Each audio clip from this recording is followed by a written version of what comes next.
ଲାଇଫ୍ଟା ମୋର କେତେ ଚେଞ୍ଜ ହେଇଯାଇଛି, କେତେ ଭଲ ପାଇବା, କେତେ ହସ ଲୁହ, ରାଗ ଅଭିମାନରେ ଜୀବନଟା ଭରି ଯାଇଛି। ଏତେ କମ୍ ବୟସରେ କେତେ କ'ଣ ବିତିଗଲା। ମୁଁ କେବେ ଇମାଜିନ୍ କରିନଥିଲି ୟାର ମୋ ସହିତ ଏତେ ଜଲ୍ଦି ଏମିତି ହେବ।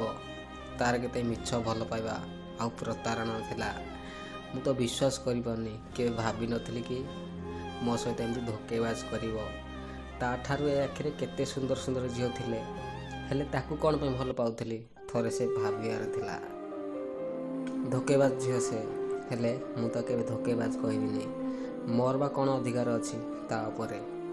ଧୋକେବାଜ ତ ତା ଫାଷ୍ଟ ଏକ୍ସ ତାକୁ କହିବାର ଥିଲା, କାରଣ ତା ଫାଷ୍ଟ ଏକ୍ସ ଥାଉ ଥାଉ ସେ ମୋତେ ଭଲ ପାଉଥିଲା। ହଁ, ମନ ଦୁଃଖ ବି ମୋର ଏତେ ନାହିଁ। ସିଏ ତ ମୋ ଲାଇଫ୍କୁ ଏଣ୍ଟ୍ରି ମାରିଥିଲା, ମୁଁ ନୁହେଁ। ଏମିତି ହାର୍ଟଲେସ୍ ଝିଅ ପାଇଁ ଲୁହ ଝରାଇବାଟା କିଛି ଜରୁରୀ ନୁହଁ।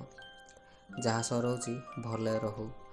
ଯେତେ କହିଲେ ତା ପାଇଁ ଉଣା ହେବ, ହେଲେ ଏମିତି ଭଲ ପାଇବାର ମିଛ ଛଳନା କରି କି ଲାଭ ମିଳିଲା କେଜାଣି।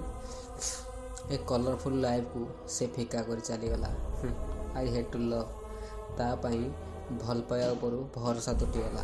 ଆଉ ପଦେ କହିବି, ତାଳ ଗଛକୁ ବାଳ ଫିଙ୍ଗା ଯାହା, ସେଟା ଗୋଟେ ଝିଅର ମନକୁ ଚିହ୍ନିବା ତାହା। That is impossible. ହଉ ଛାଡ଼, ମୋର ବା କ'ଣ ଅଛି।